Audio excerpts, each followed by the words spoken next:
periodista, es un periodista que conocemos por entrevistas, por notas, por opinión. Es Daniel Matamala que nos acompaña por un libro de su autoría. Está fresquito, se presenta la próxima semana, se llama, escuchen bien, Poderoso Caballero. Hasta ahí llega, pero usted sabe a qué se refiere. El peso del dinero en la política chilena. Daniel, ¿cómo estás? Muchas gracias por venir. Muchas gracias por la invitación. Yo aquí tengo algo marcado y lo quiero leer. Lo quiero leer porque el libro está increíble, tiene muchos datos. Está escrito, además, Daniel, y ahí hay algo súper bueno en la pluma, de manera muy entretenida y didáctica, porque es bien árido. Tiene muchas cifras y él mismo se excusa por las cifras que da, pero es que yo quiero leer algunas para que ustedes se suban un poquito a esto.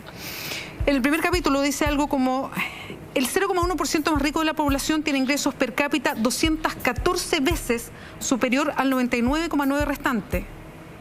Y el 0,01 más adinerado concentra ingresos por persona 1.122 superiores al 99,99% que resta. Y estamos hablando de que muchos de ellos son de la clase alta chilena, para tener en cuenta. Uno de los datos que llama la atención, y Daniel entrega una serie de cifras y dice, perdón que los mareé, pero aquí están las cifras. Sigo leyendo otros que me llamaron la atención. Una gran línea aérea, a propósito de la concentración, 3 cadenas de farmacia, 4 bancos dominantes, 3 empresas de telefonía móvil, 3 generadores de energía, 2 grandes productores de pollo, 2 de licores, monopolio del tabaco, casi monopolio de la cerveza. Podemos pasar, dice el libro, revista a prácticamente cualquier mercado relevante en Chile y la conclusión es la misma. Los monopolios y oligopolios son la regla de la economía. Y hay algunas conclusiones, no más bien conclusiones, sino presentación de lo que viene en el libro, que dice lo siguiente. Y esa es precisamente la situación de Chile. Somos una de las democracias más desiguales del mundo, con una gran concentración de la riqueza en un puñado de grupos empresariales y además con leyes de financiamiento electoral permisivas, opacas y cuyo cumplimiento no se fiscaliza ni se sanciona. La receta perfecta para el desastre. Y agrega, y es en ese punto donde podemos asegurar que la desigualdad no es solo un problema social o económico, es un asunto político. Y esto está en las primeras 30 páginas del libro. Daniel, bueno, gracias por venir, por poner este material en relevancia. Quiero saber primero, ¿qué te motiva a ti a investigar y en qué momento lo que significa el dinero y el cruce del dinero, los negocios y la política en Chile? Me motiva exactamente lo que tú acabas de leer, Beatriz, que creo que es una de las motivaciones principales del libro. Entender que la concentración del poder económico que hay en Chile, porque no es solo un problema de desigualdad, es de concentración en un pequeñísimo grupo de personas del gran poder económico. Son impactantes las cifras. Yo pensé que había leído mal en algún momento y volví a leerlas. Yo me tuve que chequearlo varias veces y con muchos expertos y analizar muchos papers para llegar a eso.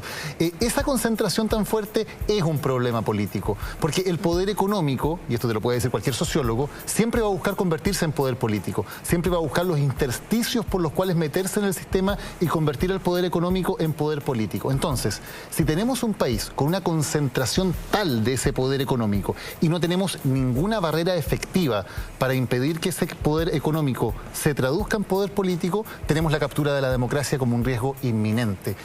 Yo creo que en el Chile post-dictadura, el gran poder que ha habido ha sido el poder del dinero. Y me parece que de eso hemos hablado poco, hemos tenido poca conciencia acerca de ese problema, que es un problema grave, es un problema que amenaza a la democracia. La amenaza no en el sentido que la podía amenazar un golpe militar, que era tal vez el temor hace 20 o hace 25 años.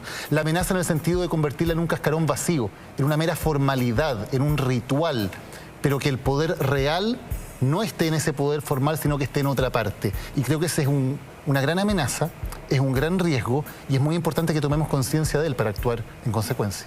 De hecho, los últimos casos de colusión, el último que vimos, que es el de las 3 grandes cadenas de supermercados, bueno, de alguna manera nos aterrizan en algo que estaba ahí, pero no lo hablábamos todos los días, y que tiene que ver con la concentración.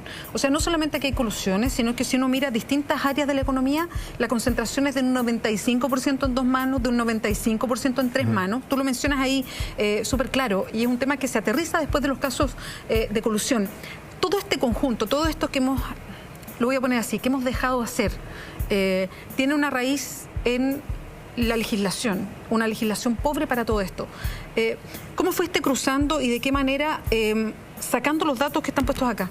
A ver, hay muchos cruces y mucha investigación que tiene que ver con recoger datos de investigaciones académicas, conversar con expertos, conversar también de protagonistas de ambos lados del mesón, de la política y de los negocios, que suelen ser una élite un poco indiferenciada. También hablar de historia, hablar de desde la Guerra del Pacífico, cómo en ese momento de la historia de Chile se entrecruzan hasta confundirse los intereses del Estado de Chile con los intereses de una compañía privada que explotaba el salitre.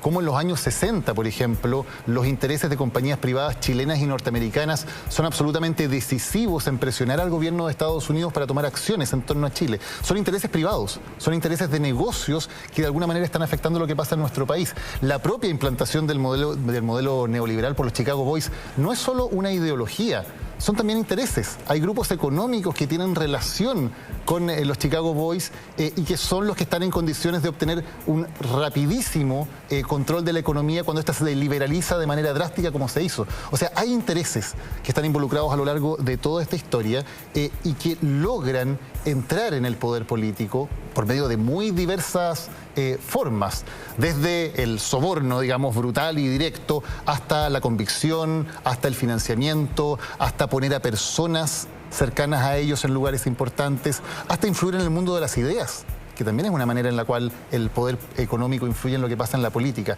Y todo eso se cuenta en esta historia, en distintas narraciones, digamos, de cómo se va dando y de cómo va teniendo los resultados que vemos hoy, por ejemplo, en la concentración económica.